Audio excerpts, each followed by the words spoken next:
200-300 ವರ್ಷ ಇರ್ಬೋದು ಅನ್ಸುತ್ತೆ. ನಿನ್ನೆ ಮೊನ್ನಂತೂ ಮಾಡೋಕ್ಕೆ ಸಾಧ್ಯ ಇಲ್ಲ.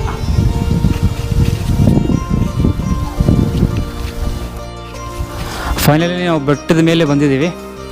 ನೀವು ನೋಡ್ಬೋದು ಮೇಲೆ ಮಹಾವೀರ ಜೈನನ ಒಂದು ಮೂರ್ತಿ ಕಲ್ಲು ಮಧ್ಯೆ ಕೆತ್ತಿದ್ದಾರೆ, ಭಾಳ ಸ್ಪಷ್ಟವಾಗಿದೆ.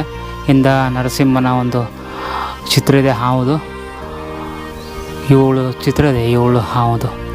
ನಮ್ಮ ವಿಷ್ಣು ಅವತಾರಗಿರುತ್ತಲ್ಲ ಆ ಥರ ವಿಷ್ಣು ಅವತಾರ ಹಾವು ಪ್ರಕಾರ ಮಹಾವೀರ ಜೈನನ ಸಂಪೂರ್ಣ ವಿಗ್ರಹ ಕಲ್ಲಿನ ಒಳಗಡೆ ಕೆತ್ತಲಾಗಿದೆ.